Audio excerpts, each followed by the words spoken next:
Starting up. Hey, what's happening? This is Mike talking about bass, and we are talking with This is Mark Fierst, bass player for Square. bass player for Squared. Just heard these guys have a bit of a tool. I would say, bit of a. You can definitely hear the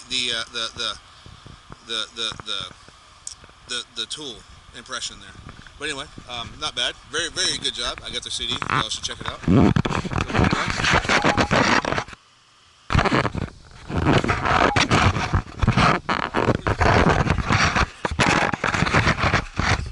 Everybody who's tripping acid just lost their fucking mind. The world's sideways, man. I saw it. So anyway, I just come up with some general little questions here. Sure.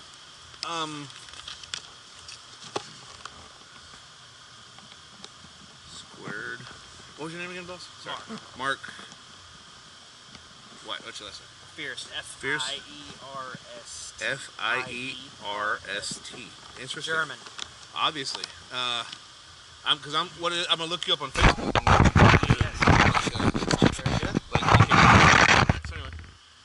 So, what kind of bass do you play? I play a Rickenbacker, brand new That's what I noticed. Rickenbacker. I've had it actually less than a year. I played in a funk band for about 2 years back in Kansas City. Well, it was kind of funky. Yeah. And when I joined this rock band, I went looking for something a little more rattly, a little more rocky, and Jimmy and Boba Flex plays a Rickenbacker. Yeah. Yeah, man. A lot of great people have played Rickenbacker. Maybe one day I'll be able to afford a Rickenbacker. Chris Rickenbacker. So it's been a great rock for me, and I'm enjoying it. Does it have a name? Does the bass have a name? Right. No, but I do name my instruments. It's brand new. So I've only had it for about 6 months. Alright, so cool. I would say the name hasn't come to me yet. Right. Yeah. She hasn't told you the name yet. No. That happens. I do name my instruments though. I just bought a piano also that I named Bell. That name already came to me. Right. Mine. It's a red Mexican jazz, and I really think it's Sophia. Yeah. Because of Sophia Loren, Yeah. The kind of Hispanic kind of. Yeah. That's what my Ibanez is black. I got such a lucky deal on it. Its name is I call it the Fiergorum. Yeah. Which is Irish for blue man. Gotcha. Because black people in Irish are called blue because the only black man is the devil. Huh. So that's what the Irish Fiergorum means, blue man. Okay. So that's my lucky guitar. I got a real good deal on it. So, but anyway, I couldn't call it lucky or Irish because then it would have to be green and it's black. But so you haven't, not yet, but she'll tell you what. Yeah. We'll get there. I'm gonna let picky about my names actually. I've got two guitars, one named Daisy, one named Ruby. So yeah. But I won't just name them anything. It's gotta mean something to me. Did you start with the guitar and then went to bass? Or what did you learn first? Yeah, well, I took a couple years of piano lessons when I was very young, like 8, 9 years old. Took a couple years of piano lessons. I remember my mom had me in that, and then I was trying to start a band with the neighborhood kids a couple years after that, and when I went in to buy something, there was someone rocking a bass like I had never seen before, and it's like, well, maybe I'll go with the bass, and so I bought a bass. And so you started with bass. Started playing it. I was probably 10 or 11. So we've been playing over 20 years now. No shit. Yeah, I'm 35. I'm 36 myself. So, but you mentioned you played in a funk band. I mean, what other have you? I mean, because I just talked to a bassist in another band, and he was telling me how he's played in country bands. Yeah. He's played in our rat bands. He's played in. I mean, so it's just. I don't know if a country band. I might have to play something else. The bass gets a little. It does get kind of boring. A little laid back, but no. I say funk. We were very old school Red Hot Chili Peppers-ish. Gotcha. So it was kind of that kind of funk. And you said you're from Kansas City? Yeah, I'm from Kansas City, Missouri. Yeah. So that's where I jammed there for a long time, and it was more slap pick and more flea-ish, and like you said, this band is a little more Justin Chancellor style bass. So, if you had unlimited funds, what's your ideal bass setup? Like, if you had unlimited funds, what would you be rocking? I looked before I bought the Rickenbacker. I hate to say this on record, but I was looking into having a custom-made wall bass. They're custom-made in London, I believe. Yeah, it's what the bass player for Tool plays. Right. And I actually looked into getting one, a wall bass, WAL. But they start out at 7,000. That's the cheapest. Wow. That's the base model, which I wasn't. I was just gonna try to pull the money together. That wasn't what stood in my way, but it was. They custom make them, and it's 2-year process. So honestly, that's a long damn time to wait for a guitar. I mean, that's what kind of sent me to. Then the Rickenbacker's right there on the shelf in front of me. Oh, yeah. I'm like, well. Oh yeah. I love Rickenbacker. My older brother played in a more punk rockish band, and his bass player always played an old Rickenbacker, so that was drawing me that too. They have that look. There's just like a Horner. Paul McCartney's the violin. Yeah. They have a look. You see it, you know what the fuck it is. There's no what kind of bass is that? No. Oh, that's a Rickenbacker. That's a Horner. Yeah. That's you just know. And then I couldn't wait 2 years for the wall bass, but I would go with a wall, and the amp I'm using is a Gallon Kruger. I would stick with that. I love my cool. amp, so. I just got a little practice amp, a little piss off the neighbors kind of shit. Yeah, no, I have those too, so that I don't piss off the neighbors. Now, so you're making a living making music. We're trying to. We all work day jobs, but we're working towards it. We've only been together a year. No shit. So we're just now picking up momentum and starting to really get things going. So, but we're working. What is the biggest surprise from when you were a teenager? I'm going to be a rock star, so I'm going to make music. What's the biggest surprise? Something that you just didn't. Yeah, there's a little bit more of a business to it than what you see on, TV. Right.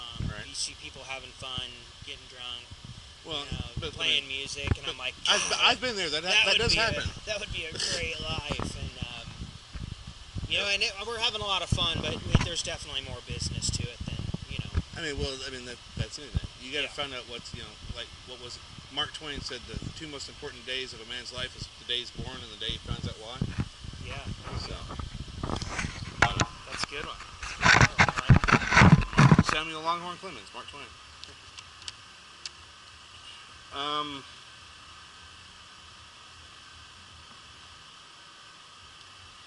If you could play with anybody, who would you play with? I mean, like any other bass player? Any other musician. Play with Zeppelin, or if you could play with Paul McCartney and John Lennon, and if you could play with anybody, who would it be? Living or dead? It doesn't matter. That's a great question. I'll go with since you say living or dead. For the sake of going after something that is impossible, I would maybe say Sublime. Bring back Bradley and play some old stuff that. Sublime's one of the reasons my passion for music went to the next level, and the singer left us way too early. So if I could just go have a jam session with anyone, I'd say Sublime. It's hard to not say Tool though. I like a lot of different styles. Now Bradley, but then you also look at who all did we lose? We lose the Mother Love Bone. I don't know his name. Now out of Mother Love Bone though came Pearl Jam and Soundgarden. Then of course there was Chris Cornell.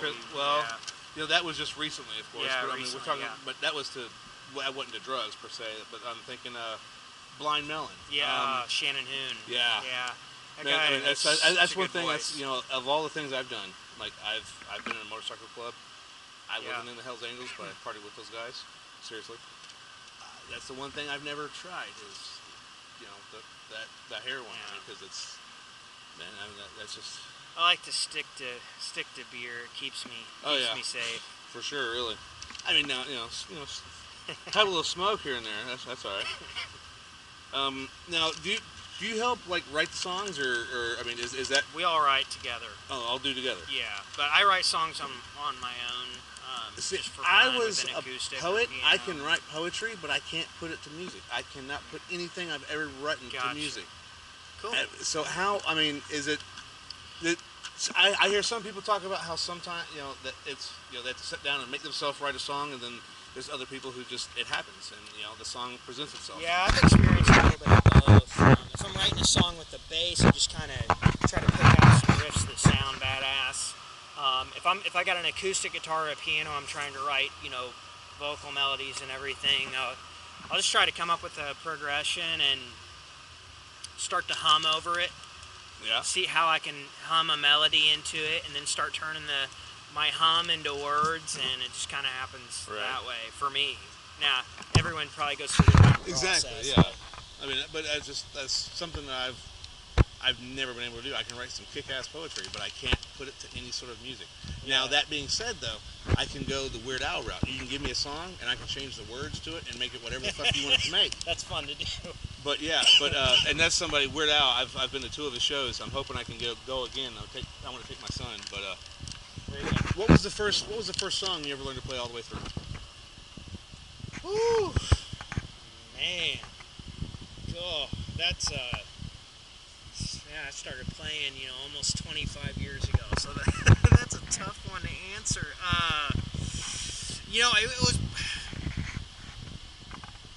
It was probably, Led Zeppelin song, or I'm sure it was some Led Zeppelin song, but I'm not sure I could. Probably Dazed and Confused on the bass, just that boom, boom, boom, boom. Right. But you learned to play piano first. I mean, so what was the first? Ooh, oh man, that was so long ago. Who knows? I couldn't tell you. Probably something ridiculous, like chopsticks. Yeah, man, I couldn't. I probably first song I played all the way through was probably something I came up with. Yeah. So. Now, what is your most favorite song to play? Well, you just enjoy playing it. Just it's fun. What's the most favorite thing to play? Yeah, on the bass. On the bass, I'd probably pick a Tool song. The Tool bass lines are just to me, they're such a big part of my heart and soul, and I've always loved. They've scared the shit out of me anytime. I'll be honest. I back when I was a teenager and I picked up a bass, one of the first things I learned was People of the Sun. I couldn't play it all the way through, but I could just play that general. But every time I looked at like the tablature for Tool, it was just all over the fucking place. I was just like, whoa. Yeah. That scared the shit out of me. Yeah. He's pretty incredible. But probably 46 and 2 by Tool. That's definitely one that I love to play. One that we cover on occasion. Alex was a little bit under the weather, so we couldn't cover anything tonight. We stuck with our originals, but 46 and 2 by Tool. That's a fun go-to. Right. Yeah. One thing, if you could tell, like, whenever you first got in your first band, 15, 16 years old. Yeah. One thing you could go back and tell 16-year-old self, hey, do this, think this way, it'll make things easier dealing with the band and all that shit. What would you say? I think I'd tell myself to be more patient. Writing music with a group of people is not an easy thing. Everyone's got opinions, and it takes patience. We know when you're 15, there's not a lot of patience in you. So right. I would probably encourage myself to take a deep breath. Just chill out. And enjoy it. Patient. Yeah. That's cool. We're fortunate in Square. We all work so well together right now, and hopefully that's showing up on stage. We're having fun. Oh, it was. Right? Y'all had a hell of a show. Yeah, hell of a show. Yeah, we're having fun. So. That's cool. Well, I don't think of this is only the second video I've done for my little Facebook page here. So hope I ask any questions. Anything you want me to ask next time, you just let me know. But anyway, once again, thank you. We are with Mark from Square. Mark from Squared. Right. And catch y'all later.